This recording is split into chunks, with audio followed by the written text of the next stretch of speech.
Energy is needed for the various functions like maintenance of growth, daily activities, exercise, and many other movements or functions that are often taken for granted. These are shared between the two energy systems. In today's world, seldom do any health and fitness plans work. What's the reason for their alarming rate of failure?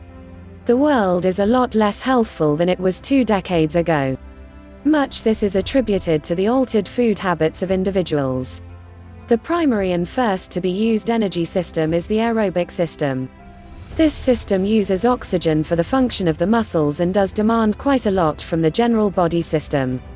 This demand usually increases the rate and depth of breathing and blood supply, mainly because of the corresponding increase in the heart rate. When the body requires more energy which cannot be met due to the elevated need for more oxygen, then the body system automatically switches to the anaerobic energy system. This system is able to produce energy without the need to use oxygen. All this energy is generated through the suitable or correct consumption of foods. The foods consumed dictate the types of energy levels each individual is capable of producing.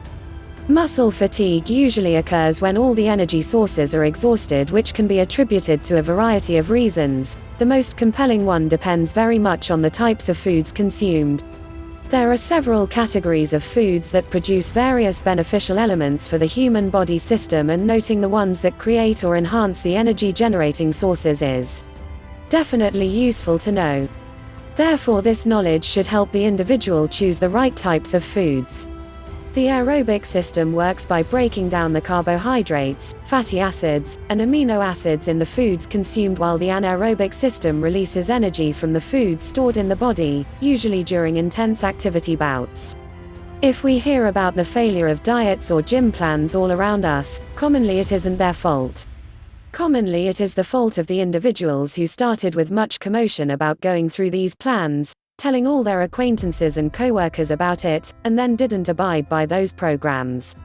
The individuals who abandon the exercise or diet halfway do not see the advantages, naturally, and everybody blames the plan. What the world needs nowadays isn't a fresh health or fitness program or a diet, but it requires motivation. It needs the correct sort of mindset to follow through with whatever plan they have chosen to the very end. If they can do that, most of the health issues that are related to lifestyle situations will get to be outmoded. And we don't have to visit the corners of the earth to discover this motivation. The motivation lies right here, inside us. We simply need to search it out and utilize it. 1 generation ago, individuals wouldn't dream of picking up whatever junk food they could get in order to feed their faces. Nowadays, we do that so very casually.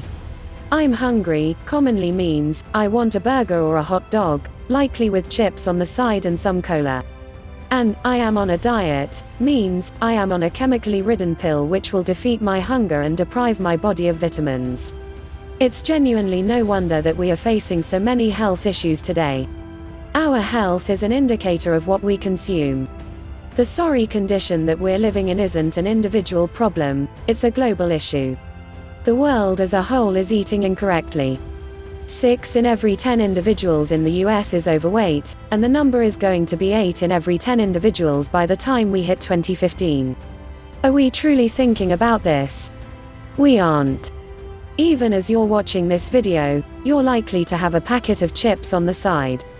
Do you know that what you spent on that package, which is filling your stomach with some of the most toxic chemicals known to humanity, could instead have fed an emaciated youngster in Rwanda? But it's not simply about being philanthropic. It's about ourselves too. Yes, we have to be selfish. With such appalling health figures, aren't we heading for doom? We're definitely not eating right. Whatever excess baggage that brings, obesity and the assorted ill health in its wake, we have to be prepared for it. So the next time you see that a program has failed or is receiving a lot of criticism, remember that the criticism isn't probably because the program stands on shaky ground. In most cases, it is because people began with great intentions and then did not follow the program as they should have.